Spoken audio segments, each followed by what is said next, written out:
How can we make the world better? By making ourselves better. The Dr. Joe Show explores how you can make positive personal change by using his groundbreaking and highly effective I Am approach to understand who we are and why we do what we do. Your small changes can have big effects. Join us now for the Dr. Joe Show with Mark Stiles of Stiles Law and your host, Dr. Joe Schrand. Ladies and gentlemen, welcome to the Dr. Joe Show. Nice. Hey, Anne, so good to have you back. Thank you for having me back. It's great to be here. Yeah, so what's been happening since we chatted with you last? Well, there's this little pandemic thing that's been going on, but other than that, things are peachy. Busy. I bet. I mean, and you're calling in from where tonight? I'm in Bethlehem, Pennsylvania. Yeah. Wow. Well, Pennsylvania certainly was on the map recently. We'll leave that alone. So tell us about the new book. So I love the theme, small mistakes, big consequences. But this one is for interviews. So let's hear, how did you get the inspiration for this one? Well, the whole series, Small Mistakes, Big Consequences, is focused on helping people learn about little things that can get in their way and make a big difference in their success. And interviews are such an important part of how you either make your way into the job world or you move up in the job world. So the thought was take the basic premise and focus in on a very specific event, the interview, and really highlight how people can be successful and get that job of their dreams. It's wonderful. And you know, it fits right in with the I Am. Small changes can have big effects. We didn't always say that the small change can have a positive effect, but can have a really big effect nonetheless. So the book has a whole bunch of them. Let's just start with the first one. How about the late arriver? Let's go there. Tell us about the late arriver. So the late arriver is the person, the interview is scheduled and they've not done anything to prepare. They come rushing in. They often are disheveled, out of breath. And the message that they're sending to the interviewer is that this interview is not a priority for them. They're ill-prepared. They haven't taken the time to know where the interview is taking place or even learn the technology in the world of video interviews. It's really important to know your way through the technology. And when you start off on that downside of it, where someone doesn't think that you're taking their time seriously and being respectful of it, it's a big hill to climb to get ahead. And right now, so many jobs have hundreds of applicants. And as an interviewer, I don't mean this to sound crass, but I'm looking for easy ways to sift through the field of interviewees so that I can get to that best candidate fast. Because when we're looking for somebody, we need them. And somebody who doesn't take the time to arrive on time and be prepared for the interview, frankly, it's hard to give them another chance. This should be really important to them. And when you show up late, it doesn't set a good impression. Now, I will say it happens. Traffic accidents, your internet is down.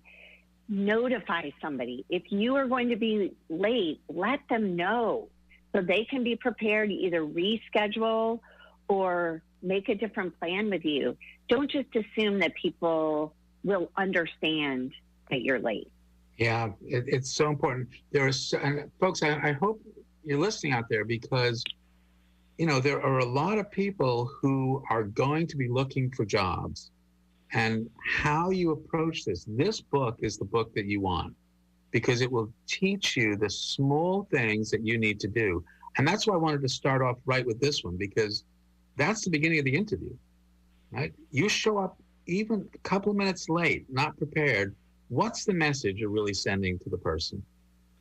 You know, it's not respect. No, it's not good.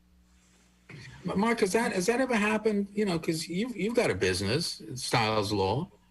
Folks ever shown up late, unprepared for your interviews? I would imagine, and nothing sticks out in my head, but it definitely would leave an impression, right? Because it's very minor, but it's not at all. Because what's going to happen when we need something done on time? Is it not that important?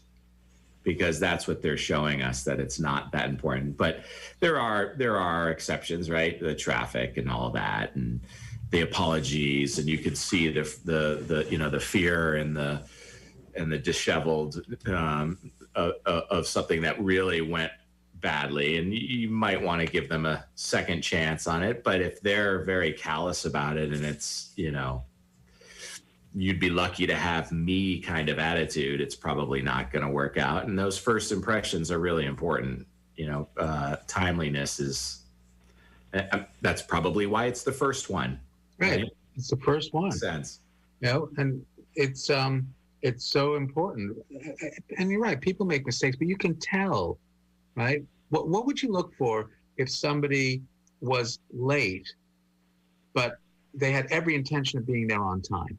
I was going to say, one of the things that's included in the book is the other side of the table. And there are circumstances where somebody is late for an interview and there's a perfectly legitimate explanation for it. And all of the different characters, I include both the tips for the interviewee, but also for the interviewer. So you can understand, when is somebody late because they don't really care, or when is somebody a sincerely great candidate who just had a really bad day? And it's important to see it from both sides, not labeling somebody for the mistake, and trying to understand what to do with this person. There's probably, in many cases, there's a really good candidate under some of these small mistakes, and give them a chance. Yeah, and this also fits right in with the IM, right? It's much more rewarding to wonder why people do what they do. And how do you know? You ask them, geez, what's going on? You were kind of late. Oh, I'm so sorry. I wanted to be, I apologize. I don't mean to be disrespectful of your time. And you can hear that. You can hear that sincerity in someone. Has that ever happened in your career, Anne, where somebody showed up late for an interview with you, but you knew they wanted the job? Yes. And ironically, an intern that we had a couple of years ago showed up late, and the story was kind of funny, but he was completely lost. But he called us and said he was completely lost. And ironically, he was lost a block away from where our office was. So I do recommend that you practice going to your destination so you know where it is. But he took the time to call and say, I'm on my way, but I've gone around the block multiple times. I cannot find it. And because he called, we were able to direct him to our office. So that call made all the difference. If he just showed up like he didn't care, it would have been an entirely different perception, and he got the job. Yeah. Great story. And there's some great tips here, folks. You really want to get this book. And how do people actually get the book? The book is available on Amazon, Barnes & Noble, Target, Walmart, anywhere that books are sold. Look it up, guys. It's great. It's just such a wonderful read. And it's a series of small mistakes, big consequences, which I love, because I can't wait to hear what the next one is, and we'll come back. So what should we jump to next? Should we go right to the personal shopper and talk about that? Let's hear about that. Sure. Well, the personal shopper is the person that shows up for the interview, and instead of asking pertinent questions about the job or the company or what success looks like in a role, they're asking about benefits. They're asking about health insurance and how much vacation time they'll get, and when do they get promoted, and what are all of these extra things that come with the job. And unfortunately, the mistake or the impression that makes on the interviewer is that this person doesn't care about the job. They only care about themselves. And yes, benefits are important, but get the job first, then negotiate the benefits, because getting the job is about, if I'm the interviewer, showing me why you are the best candidate to help our company succeed. We have a great benefits package, but we don't post our job to sell you on our benefits. We post our job because we need somebody to do a job. And when you come in and show that you can do that job well, then we'll talk about the benefits. And so it's really important, even though that might be critical to you, you have to have that health insurance, or you need to know about the vacation program. Even though it's critical to you, wait until you get the job offer, then talk about the benefits. If the benefits don't suit you, then you don't accept the job offer. But don't miss the opportunity because you focus on benefits too soon in the discussion. But what about the balance of the interview and interviewee, where that candidate is so strong that they want to know that this is the right place for them, therefore they're going to ask these questions to make sure that your company is a good fit for me? I think there's two sides to that, Mark, and you make a really good point. As an interviewee, it's really important for you to also be interviewing the company and learning the culture and figuring out what's truly expected of you, so that you know that this job is good for you as much as they know it's good for them. I don't have a problem with getting to a benefits discussion on interview 2 or 3 as you're making your way through the process. When I'm talking about the personal shopper, that's somebody who shows up, and those, when the interview is going on and I say, do you have any questions? They say, well, what's your health insurance? Or how much time do I get off? So it's not question 1. Yes, it's important to know, but when somebody asks you what your questions are, have those questions be about the role and how your success will be measured and what's expected of you and what the company culture is, not about your shopping list. Yeah, and you say that right here. The solution is focus on what you can do for the company, because that's the thing that the company is looking for. That's what's going to get you the job. What can you do for me? Later, you can ask, well, what do I get?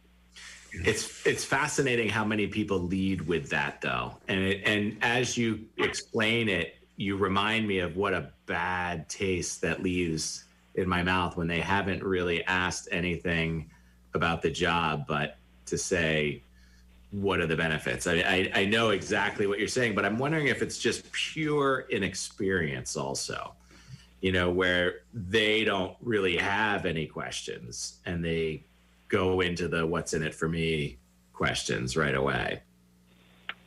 Well, and that's why going into an interview, it's critically important to go into that interview with prepared questions that are excellent questions about the company, about the job, and practice those questions. Practice the answers that you may give to typical questions. So when somebody starts asking you questions, you've got a pool of answers to pull from. And also, everybody will ask, what questions do you have? Right. And I'm not looking so much for what the actual question is, but how good that question is. Has somebody actually thought about, have they researched our company? Have they looked into this role? And when they ask great questions about that, that shows me they're committed.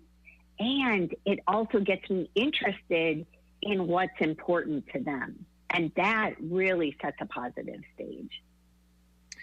It's relationships, folks. I mean, that's what this is about. And this initial interview sets a foundation for the kind of relationship that you're going to have with your company, with all these people. I think that's another thing and we have the messy dresser as one of the chapters here. So let's get right to that. The messy dresser.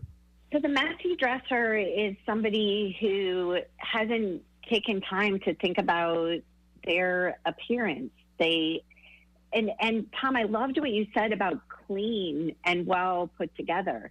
And if you come in all disheveled and holes in your shirt or your cuffs are coming out of your pants, or worst case, you smell bad, it's not going to work.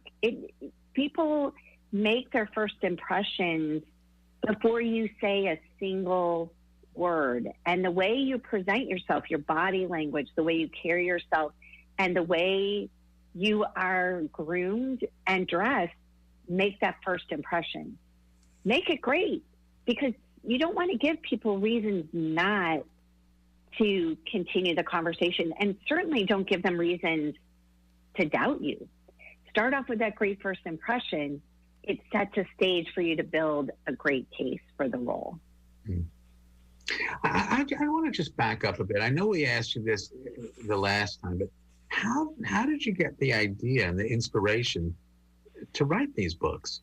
I've always been very interested in behavior and how it impacts people's success.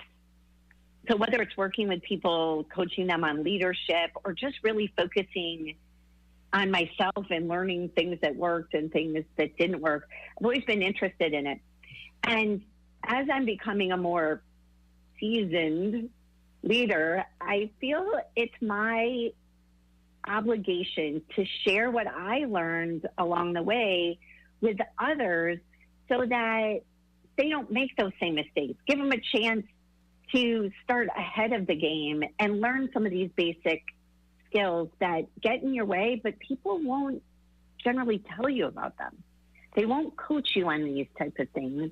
And if you can learn them and improve upon them themselves, and then teach people on your team, it's success for everybody all around. It's great. Well, we actually have a question coming in from YouTube. No, it's from Facebook, right? How do we deal with overqualified candidates? Do we have one of those? We've got the overconfident overachiever right there, chapter 2.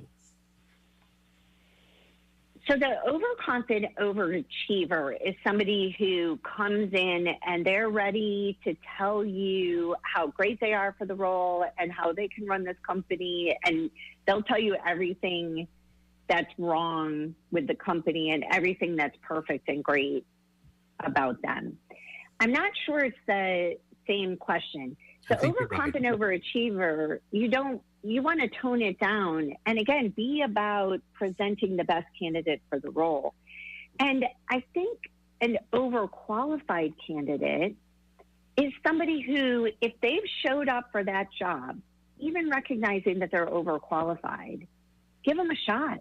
See what they can offer. If they're willing to do that job for which they're overqualified, and they're not using it as a stepping stone to a bigger job, they're sincerely interested in the role, you could have a diamond in the rough. You could gain somebody who's got an excellent skill set to do a job that you might imagine is below them, but they're willing to do. Watching out for that overqualified person who's coming in and just using this lower level position to get their foot in the door because they're not really interested in that role, but they're interested in moving forward. And you can find that out through the questions, asking them what they see in their future, what their career goals are, why they're interested in a role like this when their experience demonstrates a much more senior or a larger role in a company. I think it's fair to ask that and then listen to the sincerity of their answer. There are many people that are overqualified who can't find a job at their level and are just happy to get back in the workforce and are willing to do something at a lower level, and they'll do a phenomenal job if you give them a chance. Great answer. Yeah. Has that ever happened in your career where somebody's come in who was really overqualified but was just so enthusiastic? Yes, we've had a lot of second career folks, and ironically, people who have retired from maybe a more senior position, but they're looking to have something. They're not ready to leave the workforce, and we see people like that who are really interested in working in our stores, where they're very they want to be helpful to people in buying their insurance or helping them solve problems in their care process. And they are okay with that job. It's a 9-to-5 job. They don't have to worry about anything other than showing up, helping people, and going home. And for many people, after you've had a big career with a lot of responsibility, showing up, helping people, and going home is a welcome gift to them. So yes, we do see it. We see people like that come in. That's great. So which one should we do next? Can we talk about the gawker? Let's talk about that one, because I think in our day and age, that is such an important one to address. Yes.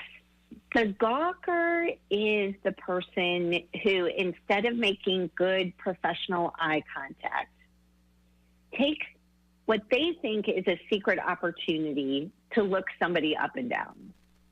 And you might assume that one gender would do this over another, but I'll tell you, it happens on both sides of the gender wheel. And whether you're looking somebody up and down because you don't like their outfit, or you're looking them up and down because you think they look hot, you don't get away with it. Everybody notices. You can't take that quick look and think that somebody isn't going to see it. And unfortunately, what that does is it immediately changes the tone of the conversation away from a professional conversation and into a more social conversation. It also doesn't present you, if you're the person doing the gawking, as professional. It makes you look shallow. It makes you look inappropriate. And Dr. Joe, you're so right. In the day of the Me Too movement, you just can't do that. I mean, you shouldn't do it regardless of that, but it makes it even worse because people's collective awareness around this type of behavior in the workplace has been raised. And if you're doing it now, that means you're not even listening to the general cadence of the world and how to be respectful to others, regardless of gender, in the workplace. Yeah. And that's so important. Again, you know, these little things, and that's what this book is about, you know, how these little things can have these really big effects. And sometimes people just, you're not thinking. If you're in a job interview, you've got to be thinking and sharp and aware of what's going on, because that's what they're looking for, right? You want somebody who's aware and cognizant. So that eye contact, go on. Well, I was going to say, paying attention, we practice so much on the words that we're going to use, and we forget about our body language, our facial expressions, even the tone of our voice. Yet those are the things that drive another person's perception. And only after they're making assumptions based on those elements do they actually listen to the part we prepared, which is the words.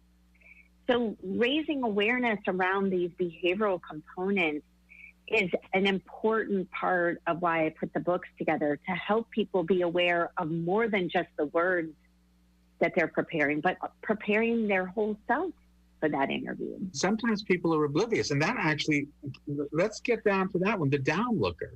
Can we talk about that one? Because maybe that fits with some of that. What's the downlooker? The downlooker is that person who is more introverted, shy, and is, when I'm saying the downlooker, they're looking down during the interview. They're not, if I were talking to you right now and just looking down and answering the question, instead of looking at you with confidence and engaging. And that, the reason I included the downlooker was, one, for those that are shy and more reticent, to have the courage to look up and make that eye contact.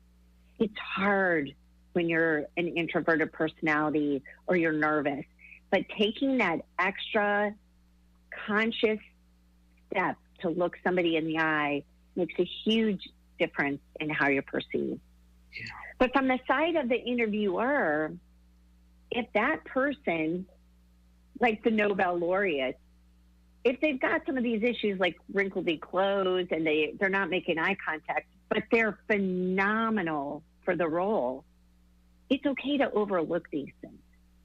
The reason that I want to point it out to people is the downlooker probably doesn't even realize that they're doing it. And so when you start thinking, oh, I need to look someone in the eye, it's a simple thing to prompt yourself to do and makes all the difference in how somebody perceives you. Yeah, and I think some people don't really understand it, that they are oblivious to this. Some of these folks are just so tuned in to what they're doing that they're just not really aware of their impact on other people, but they're brilliant, clearly brilliant, and Asperger's is one of that group. Those folks are some of the most brilliant people I've ever met, but eye contact is actually painful for them. It hurts. And so for me, when I'm working with a patient like that, I explain that you don't have to look at me. It's cool. I understand you're still paying attention. But so many human beings think if you're not looking at me, then somehow you're not paying attention, which means I'm less valuable to you, which feels disrespectful. And I want just people to remember that's an I am. Always doing the best we can. It's more interesting to figure out why they're doing it than worry why they're doing it. It's wonder instead of worry. It's so much more rewarding. The eye contact thing can get really awkward, though, also. Yeah. Oh, yes. Contest. And then all of a sudden you realize I have no idea what they're talking about because I'm so focused on making eye contact. Yeah. Right. So you have to be careful not to do the psycho stare, which is you're so focused on eye contact that you're not blinking, you're just staring the person directly in the eye. And it's okay to blink and look away, look down at your paper. Just don't stare at your paper. And a couple pieces of advice. If you notice post-COVID, when you're talking to people and they're backing away from you, there's a good chance you're giving them the psycho stare and it's making them uncomfortable because they can't figure out why you're just so focused on them, so intense. It makes people distrust you and feel, as you said, Mark, awkward. Yeah, and this really is adding such a new cultural nuance to who we are with COVID, because I find when I'm chatting with someone and they're moving closer towards me, I'm backing away because they're doing what we always used to do, which try to get a little closer and chat. And I'm thinking, please, it's just not cool anymore. We've got this new social distance, and that actually gets to the heinous handshaker. Because I was reading through the contents to one of my kids, and she said, "Oh, well, we don't do that anymore. Mm-hmm. We don't handshake at all." But let's talk about that one, because I think that's also something that is part of our culture. How about the handshaker? Well, now we are creating a new greeting dynamic, and ironically, right before we went to print was when COVID was coming out. So before COVID, you would want to have a good, solid handshake, and the person who extends their hand first takes the position of authority and confidence in a conversation. It's great. Now, you still need to greet people. And again, if you take that position of authority, you will be in control of the conversation. Mm. Now, the recommendation is stop at a safe distance, obviously with your mask on, smile with your eyes to the best of your ability, and say something to the person. Hello, Mark. It's so nice to meet you. Obviously, I'm not shaking hands right now, but we can elbow or fist bump or foot bump and then see what the other person does. Give them that option. Some people are ready to go with one or the other. Other people are just like, nah, I'm good. And don't let it get awkward. If you take the lead and basically acknowledge it right up front, it puts the other person at ease. You set the ground rules, and then you greet the person and move right on to the business at hand. Yeah, but it's so fascinating, isn't it? How these small things that we just took for granted for so long are now, wait a sec, we may not want to shake someone's hand. And even fist bumping or elbow tapping, it's still a contact that a lot of people say, nah, it's okay. So I agree. Right. Nice to meet you. I'm so glad to be here. Thank you so much for the opportunity. I like this one. I put my hand to my heart and give a bow, a slight nod, a hello, a greeting. And I'm kind of hoping that that's what catches on, because I don't have a lot of hope in the handshake coming back full throttle either. Yeah. But I do like what you were saying, that it's the person who was putting their hand out first was taking control of the situation, and that can be done in many different ways. With the bow, right? You initiate. Sure. I hate the chicken wing thing, though. It's awkward. The whole thing is awkward. Yeah, true.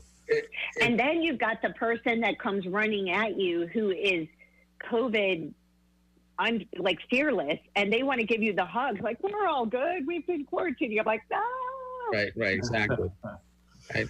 And the air hug. Okay, yeah. Air hug. Right, that's a weird thing too. That's a weird one. Air hug. You know. One of the things I say to my folks now is, I've got your back, just 6 feet apart, so it's okay. What about, because I think these are so great. How about the gushy complimenter?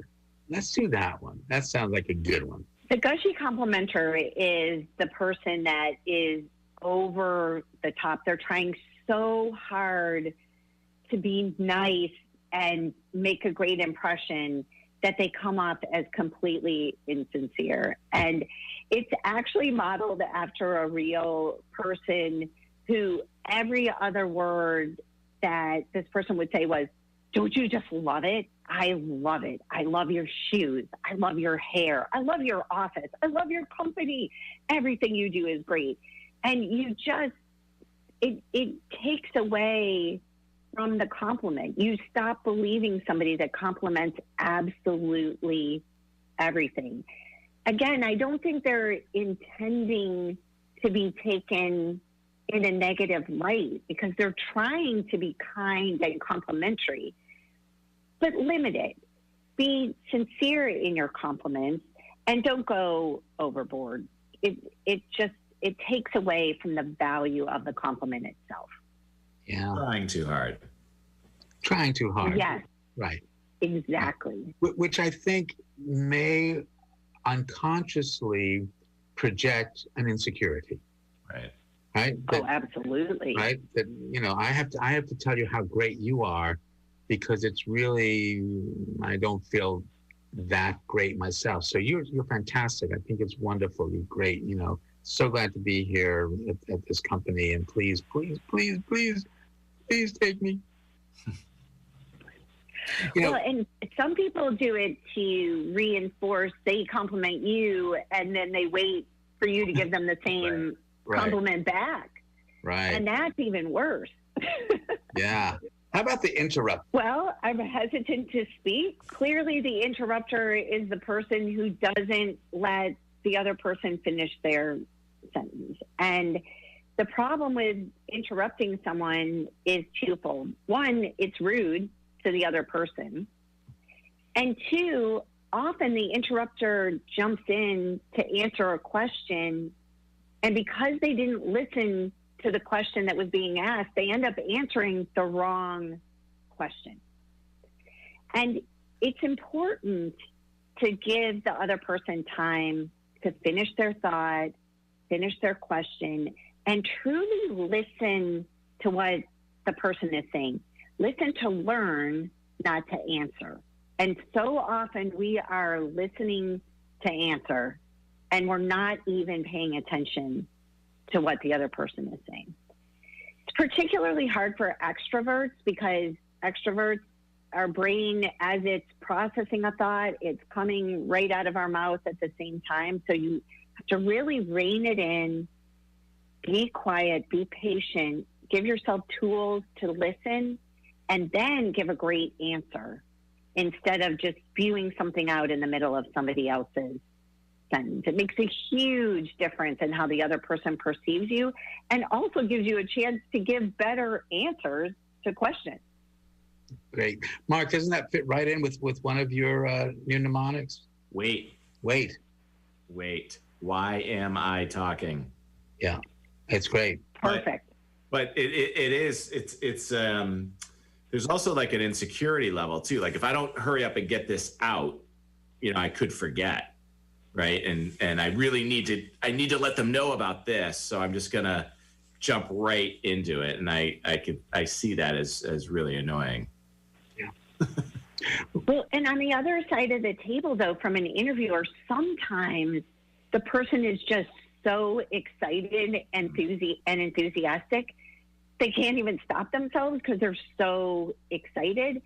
And that's where I encourage the interviewer to really listen and see, is this a rude person who's not listening, or is it just somebody who's so thrilled about the opportunity that they can't help themselves? Because you can coach people on this. This is not something that can't be taught. It is something you can teach someone to improve upon. It's so important to know that this is something you can learn. We've got another Facebook question here. Do you see generational differences in the folks who are interviewing? Yes, we have right now, I believe, the most number of generations in the workforce that have ever existed in history. And so you'll have the baby boomers with very traditional workplace behavior, the Xers all the way down to Gen Y and Gen Z. And they've all grown up in different worlds. Part of why I put the series together was to help generations have some basic norms that they can work around, so that they can learn how to interact in a productive way and not be judgmental of each other simply based on age. Judging somebody because they're old, judging somebody because they're young. It helps to normalize the interaction. And it's very important to be respectful of each of the generations, not writing them off as, oh, they don't know what they're doing, because each generation is important and brings an interesting set of skills to the table. Yeah, it's so true. As one of the older members of our particular crew, I could not agree more. I just want to get to one more. And this one, I'm so glad, and that you put this one in, because I get to say I'm so glad that you did not apply this to coming back on the Dr. Joe show. The choosy assumer. Can you just tell us about the choosy assumer? Well, the choosy assumer is the person who talks themselves out of a job before they've even sent in their application or given the job a shot. And sadly, I see this all of the time, people that don't even pursue an opportunity because they come up with all of these reasons why the move wouldn't be right for them, the benefits wouldn't fit, I'm sure they wouldn't interview me. And that is said from a personal development perspective, it makes me really sad. If there's something that's of interest to you, take a shot. If you get it, it's a wonderful accomplishment. If you don't, it's a learning experience. But you never know how it'll go until you actually show up and participate in the process. Yeah, again, this idea of low self-esteem, not being able to do something. Folks, this is what the I am is all about. You have value, and even if you don't think you can get the job, that's your I am. Okay, if you don't like it, you can change it. Yeah, I apply it really to theater in so many ways, because an actor will go in and apply for a part, and they may not get it. And a good friend of mine who will be back on the show, Brad Lamack, will say that it's not because you're not a good actor, it's just not what the director's looking for. And I think it's the same with any job interview. you may not be what that employer is looking for, but you'll never know unless you go and you try. So, Right. but here's a book of tips of what not to do when you go in for those interviews. So once again, Anne, tell folks how they get this great book. It's available on Amazon.com, Barnes & Noble, Walmart, Target, anywhere that books are sold, and would love to have you pick it up. Please do. And it's part of a series, Small Mistakes, Big Consequences. Mark, you've got the other one. We interviewed Anne early on, and that is develop your soft skills to help you succeed. So would you sequence them, that you do that one first and then this one, or does it matter? It doesn't matter. They have different focuses, but you don't have to read them in order. They're independently readable. But it would be great if you wanted to read both of them. Yes, absolutely. And that's what I'm suggesting. Buy them both at the same time because they're such a good read, and they're really so easy to read because they're so clear.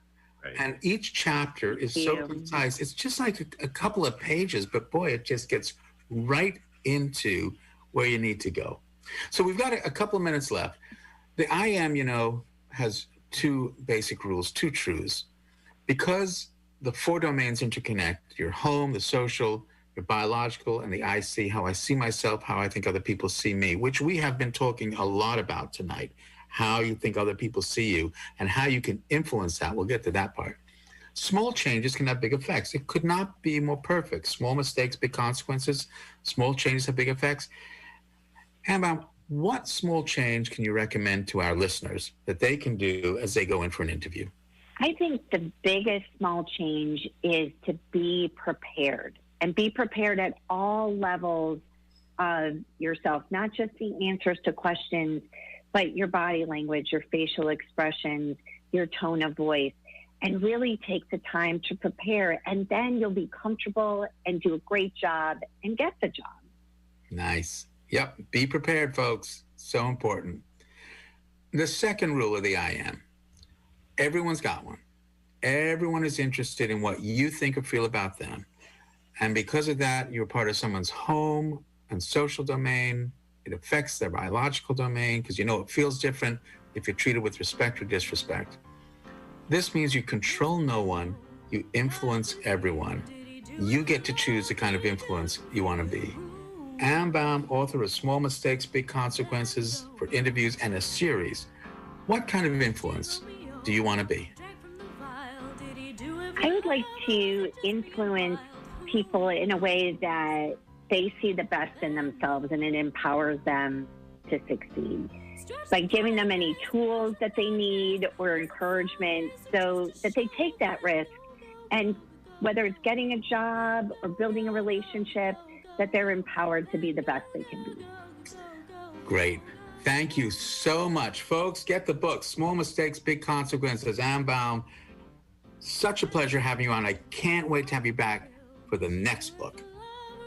Folks, Thank we'll you. see you Thanks next week. for having me. Bye, folks.